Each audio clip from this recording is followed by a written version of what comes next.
Cartouche! Cartouche! Cartouche! Oh! Cartouche, quoi! Ah, voilà!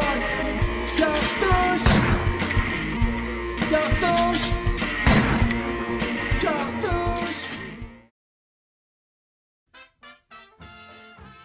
Je dialoguais avec un copain, faut pas exagérer, on peut pas passer notre temps à travailler. Notre prof de grec nous avait appris que dialogue signifiait voyage entre les mots. Bref, on essayait de deviner le monde de demain, ce qui est stupide dès 30 ans passés. Pour clouer le bec de mon partenaire, je lui ressors mon espoir de voir un jour l'ordinateur moléculaire prendre soin de notre santé.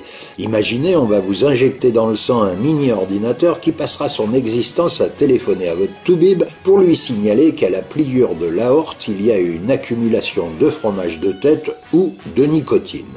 Tous ces cancers potentiels soignés à temps et nos petits-enfants pourraient vivre jusqu'à 150 ans. À savoir si c'est génial, c'est une autre question.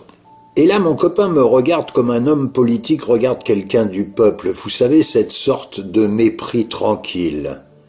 Je vois que comme tous les hypocondriaques, tu es obsédé par ta santé. Mon souhait personnel serait plutôt de voir le monde débarrassé de la corruption et pour cela j'espère qu'un chercheur va mettre au point un logiciel qui permettrait aux banques de pister la provenance de l'argent sale.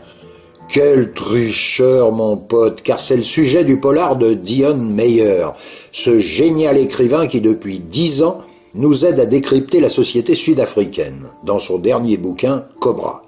Peu après les attentats du 11 septembre, un chercheur britannique, spécialiste des algorithmes, met au point un logiciel qui, utilisé par le secteur bancaire, permet de pister l'argent du terrorisme. Si vous connaissez les sources de financement d'Al-Qaïda, vous gagnez la guerre. Dans un élan patriotique, les banques applaudissent, épatant ce logiciel, et il donne tout de suite des résultats intéressants.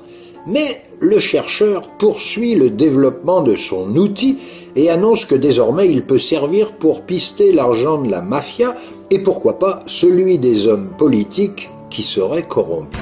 Aïe, aïe, aïe, aïe, aïe. D'un coup d'un seul, le secteur bancaire, comme le monde politique, trouve l'idée du logiciel beaucoup moins plaisante et notre chercheur est dans l'obligation de fuir, mais ça, c'est le polar. Reste dans la tête une délicieuse petite musique et si un chercheur travaillait effectivement sur un tel logiciel, vous ne seriez pas prêt à participer à une opération de crowdfunding pour l'aider à travailler en toute indépendance. Bonne chance. With equipment like this in the home of the future, we may not have to go to work. The work would come to us.